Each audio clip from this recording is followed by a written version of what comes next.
So imagine you have this team, right? Like a team of incredibly brilliant, highly paid software engineers. Oh, the kind that look absolutely flawless on paper. Exactly. I mean, they hit every single deadline. Their Jira board is just like pristine, perfectly organized, fully updated. No tickets lingering in the wrong column for weeks. Right. And their velocity, the speed they're churning out work, it's actively breaking company records. Management is thrilled. It sounds like a dream scenario. It does, right? Right. But here is the catch. The product they actually release is completely useless to the customers. Yeah, totally useless. The system architecture is held together by, like, digital duct tape. Mm. And every single person on that team is quietly updating their resume because they absolutely hate their jobs. It is the ultimate corporate paradox, isn't it? It really is. How does a team do everything right by the book but just fail completely in reality? Well, the answer usually sits in one specific chair, right? The Scrum Master. Yes. Welcome to the deep dive. We are getting into some wild stuff today. We really are, because, we build these elegant frameworks to solve complex problems, and then we place human beings inside those frameworks. And human beings are messy. Very messy. With all our anxieties, our egos, our survival instincts, we basically immediately begin to warp the system. Which is exactly what we are dissecting today for you all listening. We've got this really fascinating piece of source material. It's a definitive visual guide detailing 14 specific traps that Scrum Masters fall into. 14 of them, yeah. And it's so interesting because this is the very person whose entire job description is to, facilitate team agility. Right, to remove roadblocks, foster innovation. Exactly. And instead, they inadvertently become the single biggest threat to the team's success. It's wild. But we are not just going to read down a list of corporate faux pas today. Our mission is to completely deconstruct the psychology behind these behaviors. And just to set the stage for you listening, we know that anytime we start unpacking human behavior in the workplace, there is a temptation to map it onto these grand, overarching psychological models. Oh, for sure. Yeah. I know a lot of you out there who study organizational behavior might be hoping we use today's session to explain the Scrum Master mindset shift through, the impact to human behavior model. Right, which is an incredible framework for understanding behavioral dynamics, absolutely. It really is. But we are intentionally holding off on applying external models today. Our focus is entirely grounded in the core thesis of our source document. Yeah, we really don't need an outside framework because the document itself provides this profound psychological lens. It really does. Yeah. At the very bottom of the material, it lures out this singular golden thread. Basically, a true agile mindset requires a profound shift away from control, compliance, and activity. And a shift toward learning, ownership, and value. Yes, moving from control to ownership. Which, it sounds like something you'd read on a motivational poster in a break room. Oh, totally. A cat hanging from a branch, right. Exactly. But when you are actually in the trenches of a multi-million-dollar corporate project, giving up control is terrifying. It goes against every survival instinct you have as a professional. Right. And that tension, between the desire to control the outcome and the necessity to let the team own the process, that is where things start to fracture. And that fracture usually manifests first as what we call the illusion of control. Right. Section 1 of our roadmap. The bureaucrats and dictators. Yeah. When you take a traditional project manager, or really anyone accustomed to traditional corporate hierarchies, and you drop them into an agile environment, the psychological whiplash is intense. Oh, I bet. Because Agile is fundamentally built on empiricism, right? Exactly. It's this idea that in complex work, you cannot perfectly predict the future, so you must constantly inspect your current reality and adapt. But the human brain hates that. The brain wants certainty. It craves it. So when a Scrum Master is faced with the inherent uncertainty of knowledge work, they often just panic. And how do they self-soothe? They weaponize the Agile framework. They turn a system that was designed for flexibility into this rigid, draconian bureaucracy. Because they can't guarantee the outcome, so they hyper-focus on compliance. Exactly. Which brings us to the first anti-pattern in the guide, the ceremony police. Oh man, we have all been in a meeting with the ceremony police. Think about the daily stand-up meeting. Our source material points out this trap perfectly. We see Scrum Masters who enforce absolutely rigid, inflexible adherence to rituals. Like, if you don't answer the standard 3 questions in the exact right order. Or if the meeting goes to 16 minutes instead of 15, they just shut it down. Right. They aren't looking at the purpose of the meeting at all. They're only looking at the performance of the ritual. It is a textbook application of Goodhart's law, honestly. Remind us what that is again. Goodhart's law is the idea that when a measure becomes a target, it ceases to be a good measure. Oh, wow. Yeah. So the ritual of the daily stand-up is supposed to be a measure of team synchronization. But when the Scrum Master makes the perfect execution of the meeting the target, the actual synchronization dies. That makes so much sense. You end up with a room full of highly intelligent professionals who are literally just reciting lines to avoid getting in trouble. Exactly. They aren't collaborating, they're just complying. It's like a personal trainer who is so obsessed with you logging your workouts in their little app that they don't even care if you're actually lifting any weights. That is a perfect analogy. The mindset shift required here is moving from compliance to meaningful outcomes. Because it shouldn't matter if the team holds their sync while walking to get coffee, right? Right. Or if they only ask one question instead of three. As long as the outcome, a coordinated plan for the day, is actually achieved. But the minute the Scrum Master acts as a ritual enforcer, they basically train the team to turn off their brains. And that leads to an even more damaging manifestation of this control illusion, the Scrum Master who acts as a traditional manager. The anti-pattern number 2, the team manager. Yeah, our source material really highlights the danger here. This is assigning work, tracking individual people, making decisions on behalf of the team. Which is a direct hangover from, like, traditional corporate setups, right? Yeah, it goes all the way back to Taylorism and scientific management.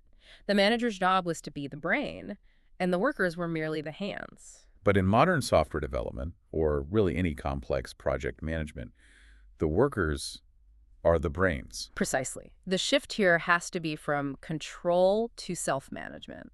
So what does that look like when it fails? Well, when a Scrum Master looks at the sprint backlog and says, okay, John, you take ticket A, Sarah, you take ticket B, they are committing a catastrophic psychological error. Because they're stripping the team of autonomy. Exactly. If John didn't choose the ticket, he doesn't own the outcome.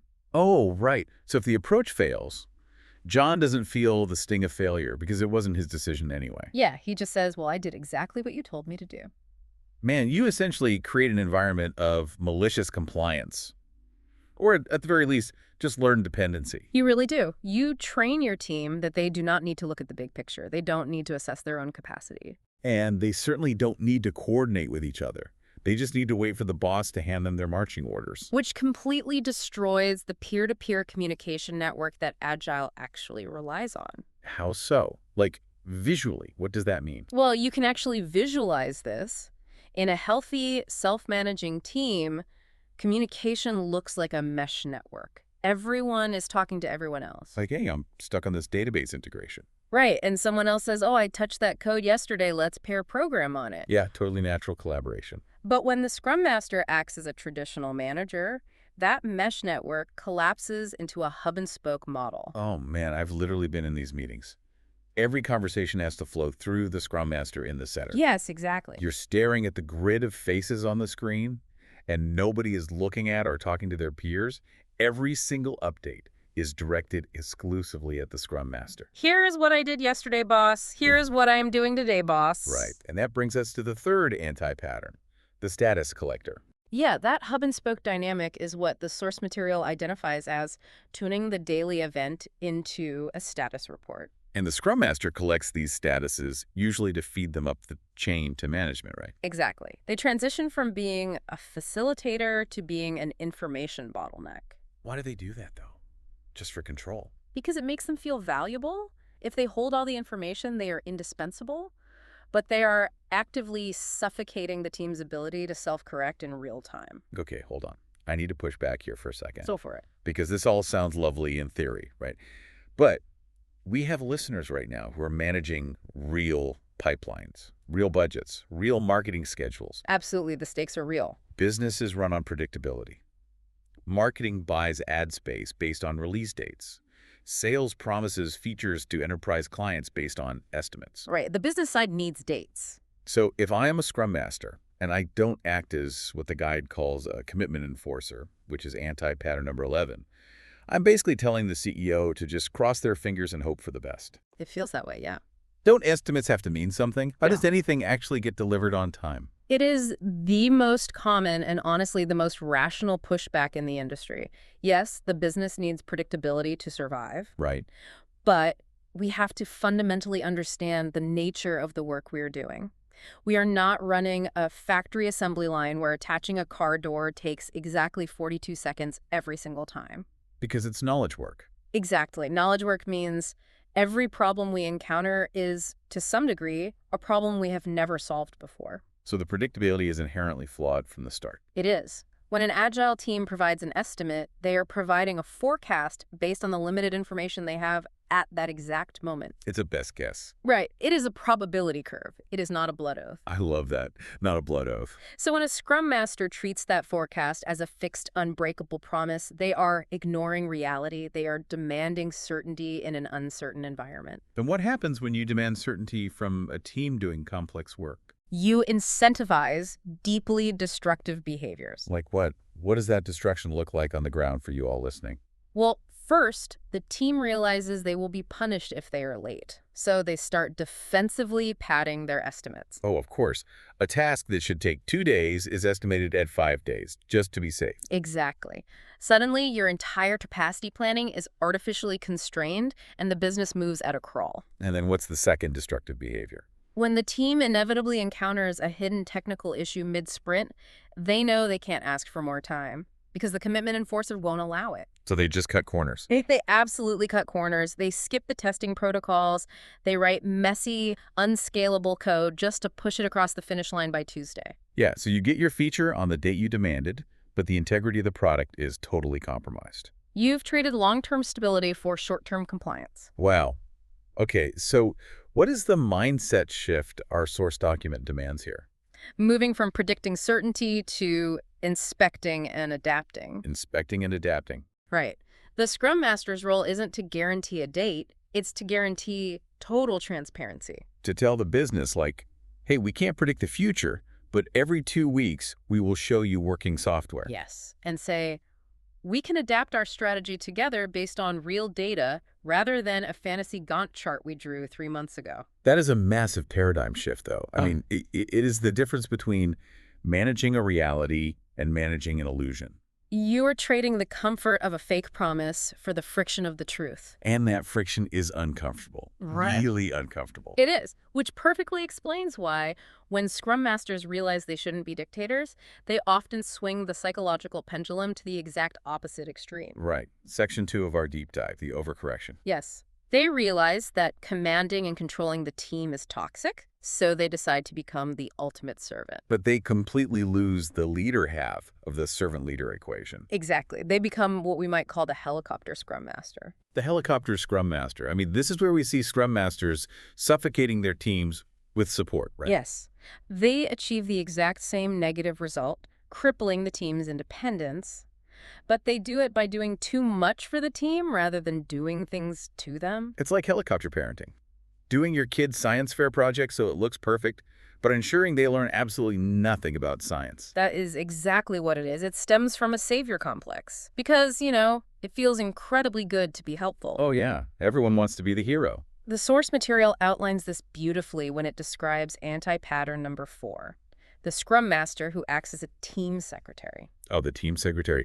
These are the ones updating the digital boards, scheduling all the meetings, typing up the notes, documenting every minor decision. Right. And on the surface, if I'm a developer, I'm thinking, this is great. Right. I don't have to deal with Jira anymore. I don't have to look at my calendar. I can just put my headphones on and write code while my Scrum Master handles my life logistics. It feels like efficiency. It totally does. But it's a trap, isn't it? It is the systematic dismantling of ownership. Let's look at the physical or digital act of moving a ticket across a board from in progress to done. Okay. Seems like administrative trivia. It seems like trivia, yeah. But psychologically, when you move your own work, you maintain a tactile connection to the flow of value. You are declaring, I have finished this increment. Right, you feel that sense of completion. But when the Scrum Master does it for you, the board ceases to be a reflection of the team's shared reality. It becomes the Scrum Master's administrative tool. Oh, wow. You're alienating the worker from the work. The message you're subconsciously sending is, like, you are too fragile or your time is too precious to manage your own process. You need an adult to do it for you. Exactly. The shift here has to be from doing for the team to enabling team ownership, because otherwise you are inducing learned helplessness. And this learned helplessness scales up dangerously, right? Because then we get to anti-pattern number 5, the problem rescuer. Yes. The Scrum Master transitions from being a secretary to being a full-blown problem rescuer. Now, this is a tricky one. The source describes this as immediately removing every obstacle without involving the team. But I really want you to clarify this for everyone listening. Sure. Because in every foundational Agile training out there, removing impediments is listed as a primary accountability of the Scrum Master role. It absolutely is. Right. So if a developer is blocked by a broken server, isn't the Scrum Master supposed to go get the server fixed? How is doing your job an anti-pattern? It's a great question. The distinction lies entirely in the mechanism of removal. Okay, the mechanism. Yes, the impediment must be removed.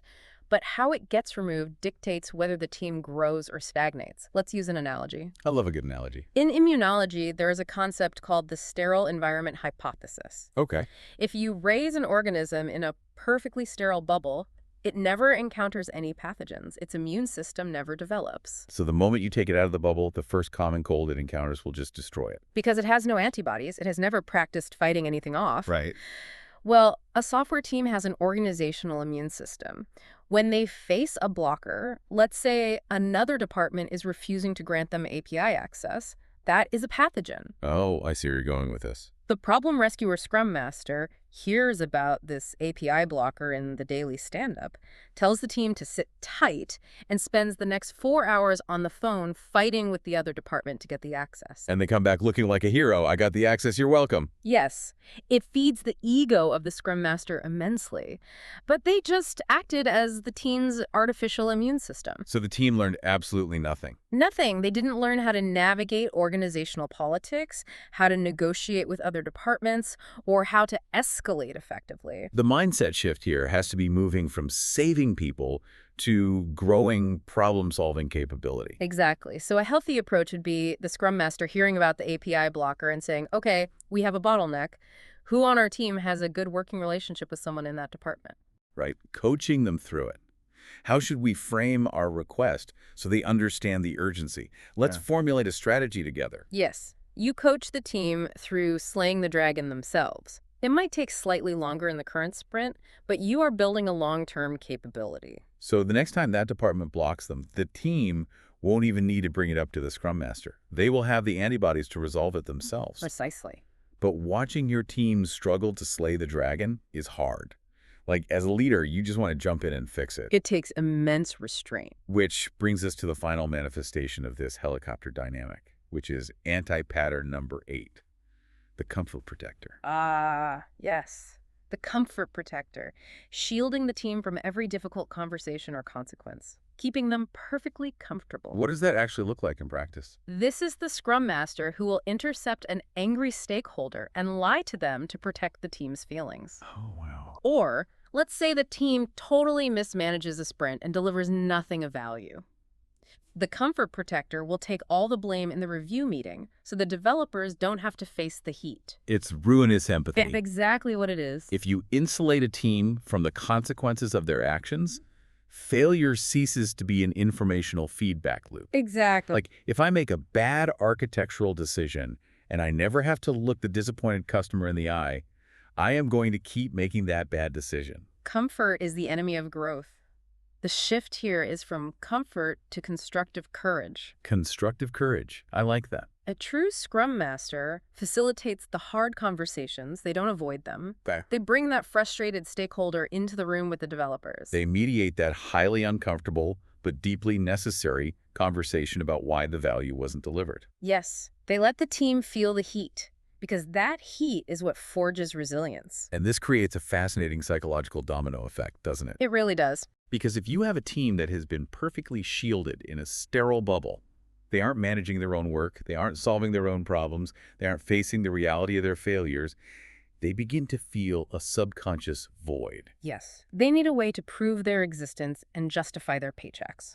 Right. And this plunges them directly into our next set of traps, which is Section 3, the metrics trap and the cult of busyness. When a team is disconnected from delivering actual, tangible value to a customer, they inevitably turn to proxy metrics to prove their worth.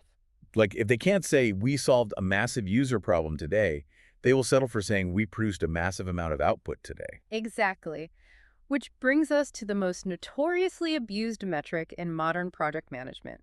Anti-pattern number 6, the velocity chaser. Oh, story points. The Scrum Master who pushes team story points and velocity as a proxy for success. It is just a devastating misapplication of a simple tool. It really is. And, we don't need to get bogged down in the definitions because anyone working in this space knows exactly how story points operate. Right. They are subjective, abstract estimates of effort. Yes. They are a thermometer used by the team to gauge their own internal capacity. But the anti-pattern occurs when the Scrum Master takes that thermometer and tries to use it as a thermostat. That is exactly what happens. They turn it into a performance target. They go to leadership and say, look, our velocity was 40 points last sprint and now it's 55 points. We are accelerating. Which triggers Goodhart's Law all over again. All over again. The moment velocity becomes the goal, the integrity of the metric is destroyed. What actually happens on the ground when they do this? The team just starts inflating the points. Of course they do. A task that they would have called a 3 2 months ago suddenly gets labeled an 8. The velocity chart goes up, management applauds, but the actual amount of working software being delivered remains exactly the same. It is the literal definition of inflation. The currency becomes worthless. Entirely worthless. But beyond just gaming the numbers, there is a much deeper mindset shift we need to talk about here, right? Yes. The document says we must move from prioritizing output to prioritizing customer value and outcomes. That is the crux of the issue. You can have a development team working at maximum efficiency, burning through 100 story points a sprint, writing flawless code, deploying it continuously. But if the feature they are building is something the customer never asked for, doesn't want, and will never use, their output is completely irrelevant. They're highly efficient at producing waste. Exactly. Highly efficient waste production. That distinction between output and outcome is so easy to lose in the daily grind, though, because we are culturally conditioned to celebrate busyness. Oh, absolutely. Which is exactly what our source material identifies next. Anti-pattern number 12, the busy team celebrator. The Scrum Master who praises a chaotic, packed board and constant activity. The cult of busyness is perhaps the hardest corporate conditioning to break. Oh, for sure. If you walk through a traditional office or look at digital activity trackers, what gets rewarded? People furiously typing, people jumping from meeting to meeting, people with 20 different tickets marked in progress on their board. We just equate motion with progress. Like if you're sweating, you must be working hard. Exactly. But the cognitive science tells us a completely different story. Right, the cognitive penalty of context switching is catastrophic. It really is. If a developer is working on 5 different complex features simultaneously, they aren't actually working on 5 things. They are constantly tearing down and rebuilding their mental models. Right, losing massive amounts of efficiency in the transitions between tasks. So it's like bragging about driving 100 miles an hour while going the wrong way down the highway. That is spot on. This is where queuing theory and Little's law come into play, even if we just look at them conceptually. Right. The more work you have in progress simultaneously, the longer it takes for any single piece of work to actually get finished. So the mindset shift required here is moving from celebrating busyness to focusing on finished value. Exactly. But I have to ask, how does a Scrum Master actually change this behavior? If the entire corporate culture rewards looking busy, how do you rewire a team to stop starting and start finishing? It's tough, but you have to introduce constraints that force collaboration. What kind of constraints? A mature Scrum Master will institute strict work in progress, or WIP limits. They will look at a team of 6 people and say, we are only allowed to have 3 items in progress at any given time. Wow, which instantly creates a bottleneck. Yes. So if a developer finishes their part of a feature, but it's stuck waiting for testing, they can't just go pull a new ticket from the backlog because the WIP limit is maxed out. Precisely. And that forced constraint is where the magic happens. Because they can't start new work, so they're forced to look at the bottleneck. Yes. They have to say, how can I help test this feature to get it across the finish line? It forces the team to swarm on a problem. It destroys those individual silos and creates true collective ownership. But that is incredibly uncomfortable for people who are used to being lone wolves. Oh, I can imagine a developer saying, I'm a back-end engineer, I don't do QA testing, I'm just going to sit here and wait. Exactly. And that discomfort leads to a fascinating symptom, When you push a team to change their core behaviors, sometimes they just learn to mimic the vocabulary of Agile without changing their actual behavior at all. Right. Cargo cult agile. Ah. Which brings us to anti-pattern number 7, the Scrum parrot. The Scrum parrot. This is the Scrum Master who can quote the framework manual chapter and verse, but rigidly applies the rules without any understanding of the context or the underlying principles. They know the words, but they can't hear the music. That's a perfect way to describe it. They demand that the team have a potentially releasable increment every 2 weeks because, that's what the guide says. Right. But they completely ignore the fact that the team is dealing with a legacy hardware integration where a 2-week release cycle is physically impossible. Instead of understanding the principle, which is about minimizing risk and getting feedback as quickly as possible, and adapting the practice to fit the context, they just squawk the rules louder. So the required shift here is moving from framework loyalty to contextual learning. Exactly. The framework is just a starting point. It's supposed to be a mirror that highlights your dysfunction. But the Scrum parrot just stares at the mirror and ignores the room burning down behind them. Pretty much, yeah. And when a team is trapped in this state, faking their metrics, mimicking the vocabulary, protecting their comfort, the toxicity inevitably bleeds into the actual interpersonal culture. Which brings us to the next psychological trap, section 4, performative agile. Performative agile, vibes over value. Yeah. We've talked about faking productivity. Now we have to talk about faking harmony. The performative side of Agile, where maintaining the vibes of the team takes precedence over delivering value. Let's look at anti-pattern number 9, the conflict avoider. Yes. The source says this person keeps the peace by ignoring real issues and tensions within the team. And the critical mindset shift is moving from artificial harmony to honest conversation. We have a massive misunderstanding in the corporate world about what psychological safety actually means. Yeah, tell me about it. A lot of well-meaning Scrum Masters believe that a psychologically safe team is a team where everyone gets along perfectly, nobody ever raises their voice, and there is never any disagreement. But wait, isn't keeping the peace a good thing? Like, how do you differentiate between a genuinely happy team and a team suffering from artificial harmony? Well, if there is no disagreement on a team building complex products, it usually means nobody cares enough about the outcome to fight for it. Oh, wow. Or worse, they are terrified of the backlash if they speak up. Psychological safety isn't about being nice. It's about being safe to take risks. It is the safety to look at your lead architect and say, I think this database structure is fundamentally flawed, and here is why, without fear that you will be professionally retaliated against. Exactly. A team without conflict is a dead team. Innovation requires friction. Ideas have to collide in order to evolve. So what does the conflict avoider do when two developers start passionately arguing over a technical approach? They panic. They just shut it down. Yeah, they step in and say, hey guys, let's take this offline. Let's keep it positive. We don't need to argue. They immediately sweep the tension under the rug to maintain the appearance of a cohesive unit. But they aren't eliminating the conflict. They're just driving it underground. Think about the physical reality of this for a second. We've all seen it. The meeting ends with the Scrum Master smiling, thinking they preserved the peace. And then what happens? The meeting after the meeting. Yes. Two developers jump into a private Slack channel or walk to the parking lot together and just bitterly complain about the decision that was made.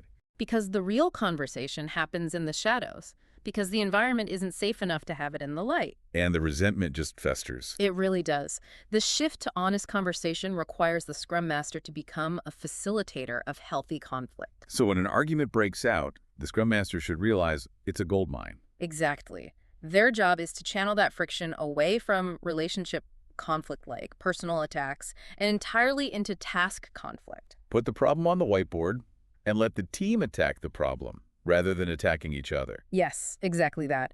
But leaning into that friction is exhausting. Oh, it takes a massive emotional toll on the team. And the common, flawed remedy for that exhaustion leads right into our next anti-pattern. Number 10. The retrospective entertainer. The retrospective entertainer. The retrospective is arguably the most critical engine of Agile, right? It is. It is the dedicated space for the team to inspect their own behaviors and processes and commit to adapting them. But if a team is dealing with deep systemic issues or suppressed conflict like we just talked about, those retrospectives can become incredibly heavy, dry, or awkward meetings. And human nature dictates that we want to avoid awkwardness, so the Scrum Master tries to lighten the mood. The source material warns against creating fun activities where no meaningful improvement follows. Yeah, the Scrum Master starts gamifying the trauma. Gamifying the trauma, that is so real. They bring in these elaborate, highly produced online whiteboards. Okay, team, if our last sprint was a horror movie, what movie would it be? Draw your answer. They spend 20 minutes doing icebreaker games. They order pizzas. And in the moment, it works. Everyone is laughing, the developers are engaged, the Scrum Master gets a huge hit of dopamine because they feel like they successfully lifted the team's morale. But they optimized for engagement and entirely missed the purpose. Exactly. The mindset shift requires moving from engagement to experimentation and change. Because engagement is merely a prerequisite for a retrospective. It is not the deliverable. Exactly right. If the team spends an hour laughing about pirate-themed metaphors, but they leave that room without identifying a single, concrete, actionable experiment to improve their deployment pipeline next sprint, the meeting was a complete waste of time. It's giving the team a sugar rush when they desperately need nutrition. That's exactly it. The entertainment masks the dysfunction, and the underlying disease continues to rot the team's foundation. And speaking of that underlying disease, this brings us to the final and, frankly, the most profound section of our deep dive today. Section 5, systemic failures. Yeah, we have spent a lot of time looking inward at how the Scrum Master interacts with the developers and the team dynamics. Right. But to truly understand the failure modes of agility, we have to zoom out. We have to look at how the Scrum Master interacts with the broader organizational system. And ultimately, how they reckon with their own professional identity. Let's start with the organizational system. Anti-pattern number 13, the invisible leadership enabler. This one is huge.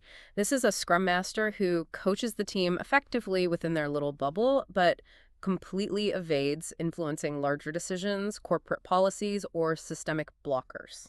It's like the glass ceiling of agile coaching. It really is. It is relatively easy, though obviously we've spent an hour detailing how hard even that is to coach a team of 6 people. But what happens when that team's agility is fundamentally blocked by the company's annual budgeting cycle? Right. Or by an HR policy that enforces individual performance bonuses, which actively destroys team collaboration. A pirate-themed retrospective isn't going to fix a toxic HR compensation model. Exactly. The invisible leadership enabler looks at those massive systemic organizational blockers, throws their hands in the air and says, well, that is above my pay grade. I'm just here to make sure the Jira board is updated and the daily stand-up happens. They just surrender to the system. They do. The required shift here is moving from local optimization to organizational improvement. And let's be clear about what local optimization really means for you listening. If you have a perfectly efficient, highly optimized agile team operating inside a deeply dysfunctional bureaucratic corporate system, all you have done is created a highly efficient engine inside a car with no wheels. You are just running faster into a brick wall. Exactly. A locally optimized team in a globally broken system will eventually be crushed by the system. The Scrum Master must realize that their mandate extends beyond the development team. They have to become an organizational change agent. So they have to gather the data on how that annual budgeting cycle is delaying time to market, walk into the CFO's office, and have the courage to challenge the system. Yes. But challenging the system requires spending political capital. It puts a target on your back. It is inherently dangerous to your job security to tell the executives that their policies are the problem. It is. Which brings us, inevitably, to the final trap on our list. The culmination of all this psychological tension. Number 14, the Scrum Master imposter. The Scrum Master imposter. It is the existential crisis of the profession. It really is. The document describes this as becoming uncertain over too many months, doubting your worth, and ultimately burning out. And the mindset shift required to survive this, which is honestly the absolute kicker, is moving from being needed to making the team stronger without you. Let's really unpack the psychology of this because it breaks everything we are taught about building a career. Oh, completely. In almost every other corporate trajectory, your value, your security, and your compensation are tied to your indispensability. Right. You want to be the only engineer who understands the legacy database. You want to be the manager who signs off on every critical decision. If the company cannot function without you, you are safe. Job security through the hoarding of knowledge and power. Exactly. But the entire philosophy of Agile, the shift from control to ownership, demands the exact opposite from a Scrum Master. Wait, really? Does this mean the ultimate true goal of a Scrum Master is to essentially make themselves obsolete, to automate themselves out of a job. Yes, a Scrum Master's ultimate goal is to give away all of their power. Mm. If you do your job perfectly, the team internalizes the principles. They learn how to facilitate their own healthy conflict. They learn how to limit their own work in progress. They learn how to interface with angry stakeholders and navigate organizational politics entirely on their own. And when they reach that state of true self-management, the Scrum Master is left standing in the room with absolutely nothing to do. The machine is running perfectly. And that silence, that lack of friction, must be deafening. It is. The Scrum Master looks at this high-performing team, and the imposter syndrome hits them like a freight train. They think, I haven't solved a problem in 3 weeks. The team doesn't ask me for help anymore. I'm not doing any work. Management is going to realize I'm useless. They doubt their value because they are still measuring their worth using the old metrics of busyness and control that we discussed earlier. Wow. So the burnout doesn't come from working 80-hour weeks. The burnout comes from a profound identity crisis. Yes. You have successfully achieved the ultimate goal of your role, and instead of feeling a sense of triumph, you feel completely irrelevant. Precisely. You have to undergo a total ego death. The hardest psychological hurdle for a Scrum Master is letting go of the need to be needed. A mature Scrum Master realizes that their irrelevance at the team level is actually their masterpiece. It is. So what do they do next? Once they've made themselves obsolete, do they just sit back? Oh no, they pivot. They take all that freed up capacity and they turn their attention to those systemic organizational blockers we just talked about. They go fight the HR policies. Exactly. Or they leave that perfect team and move to a new struggling team and start the grueling, messy process all over again. But they can never stay in coast. No, because if they stay, the temptation to invent problems just so they can solve them will eventually turn them right back into a helicopter or a dictator. What an incredible arc. I mean, we started by looking at the raw panic of losing control, how the craving for predictability creates bureaucrats and ceremony police who prioritize perfect compliance over actual value. And we watch that evolve into the overcorrection of the helicopter Scrum Master, where the desire to serve metastasizes into a savior complex that strips the team of their resilience. We saw how a team insulated from reality turns to the cult of busyness, inflating proxy metrics like velocity and celebrating chaotic context switching just to prove they are working hard. Which naturally decays into performative agile, where conflict is buried in the name of artificial harmony and retrospectives become entertainment rather than engines of experimentation. And finally, we zoomed out to the systemic reality. That true mastery means fighting the organizational blockers and conquering your own ego to the point where your greatest professional achievement is your own obsolescence. It all comes back to that golden thread from our source document, moving from control, compliance, and activity toward learning, ownership, and value. It is a behavioral shift that demands an incredible amount of vulnerability. But when a leader actually manages to make that shift, it entirely transforms what a group of human beings is capable of achieving together. It really does. It's profound. And that brings us to the end of our deep dive today. But I want to leave you, our listener, with a lingering thought to chew on. Something to turn over in your mind on your commute or while you're making dinner tonight. Yeah, think about this. We just concluded that for a Scrum Master, the ultimate measure of success is building a system that functions flawlessly without them. But if you take a step back and apply that lens to leadership in general, if the highest form of professional contribution is actually making yourself obsolete, how does that reality challenge everything you've been taught about your own career path? Are we all exhausting ourselves, fighting to be indispensable, when the true mark of mastery is fighting to be unnecessary? Think about it. We'll catch you next time on the